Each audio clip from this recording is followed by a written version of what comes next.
At ito na naman guys, nagbablog na naman tayo. Ngayon, matagal tayong hindi nakagawa ng vlog dahil sa sobrang busy ng trabaho. So ngayon, ito, namasyal na naman kami dito sa pasyalan namin. Walang ibang pasyalan sa mga walang pera. Dito lang talaga sa bukid na to. At ito lang naman talaga ang kaya namin baon. Isang pizza, tapos sinamahan na rin namin ng soft drinks.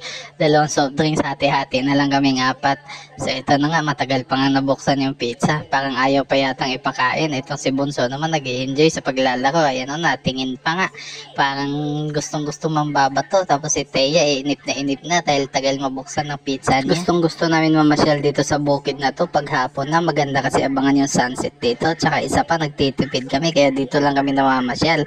Kasi kung doon kami sa maraming titinda, ay magtutuko tong dalawa na to. Kaya dito na lang. Kaya kung ano na lang yung nasa dala namin, yun na lang yung kakainin nila. Nag-i-enjoy naman sila sa panonood dito sa mga sa mga tanim dito sa bukid. Ayan kahit hindi amin akala ng mga tao sa amin. At ito na nga mga amigo, nabuksan na nga namin yung pizza. Ayan si Teya, binanatan na kagad. Si Mrs. naman enjoy sa dala niyang mani. Nahingi na nga rin ako diyan sa mani niya.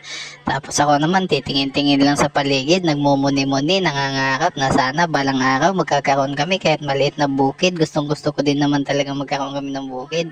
Si Teya naman pasimple na sa soft drinks, alam naman bawal sa kanya yan. Ayan, sinimulan na niya. Ito naman si Mrs. parang ayaw bumaba naman sa motor, laging nakasakay, hindi naman umaandar. Tapos si Teya, ayan na, syempre yung soft drinks niya, gustong-gusto ng ubusin, hati-hati nga kami dyan. Ayan sinimulan pati na si Mrs. Hati na rin kami dyan. Si Bon naman, walang tigil kakabato dito sa mga halaman. Binabato niya yung Tapos ito, binigay ko na sa kanya yung yung bawang sa mani kasi ayaw ko talaga nung piritong bawang na nakahalo sa mani. Gusto ko pong mani lang kinakain. Tapos ayan na, nangangarap na ako. Ayan habang sumusubo ng mani, akala mo siya yung may-ari ng bukid. Kayabang naman itong tao na to. Akala mo naman wala nang mamaya pagalitan ka ng may-ari dyan, iyari ka pa dyan. At ito na nga mga amigo, wala pang 5 minuto. Tingnan nyo naman kung ano na nangyari ngayon sa baon ng pizza. Sa totoo lang, yung isang pizza na yan, kayang-kaya talaga ubusin ni Teya yan. Paborito kasi niya yung pizza na yan. Ayaw naman yan ng ibang pizza. Buti na lang ito pa nakailigan.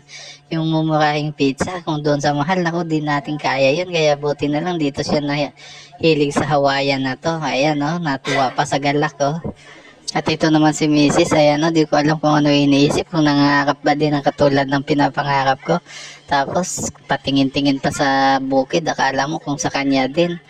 Tapos ito na, nag-alisa na yung dalawa kung saan nagpupunta. Nililigpit ko na rin yung mga kalat namin kasi wala na nga kaming naitulong dito sa lugar na to. Nagiging pasyalan na nga namin, tapos magkakalat pa kami kasi kaya iuwi namin tong mga basura namin.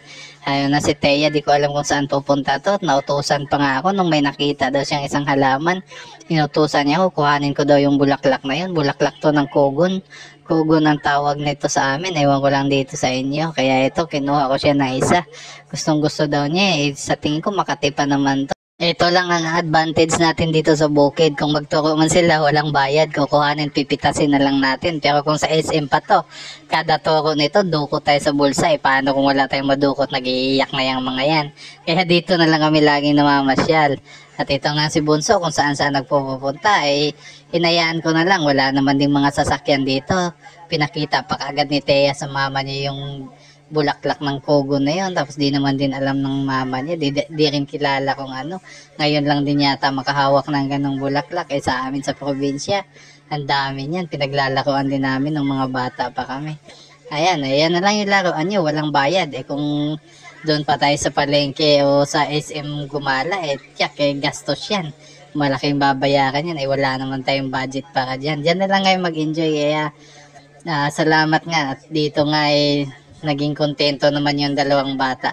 Pagdating ng takip silim, uuwi na rin kami. Pag yung medyo makulimlim. Gusto pa nga kumuha ni Teya ng isa pang bulaklak, pero tinanggihan ko na, tama na ako yung isa. Di naman din mauubos yan. Di naman kinakain yan, laruan lang yan. Silang naman din maglalaro niyan. Okay na yan, baka Makati yan. Kawawa naman yung bata na yan.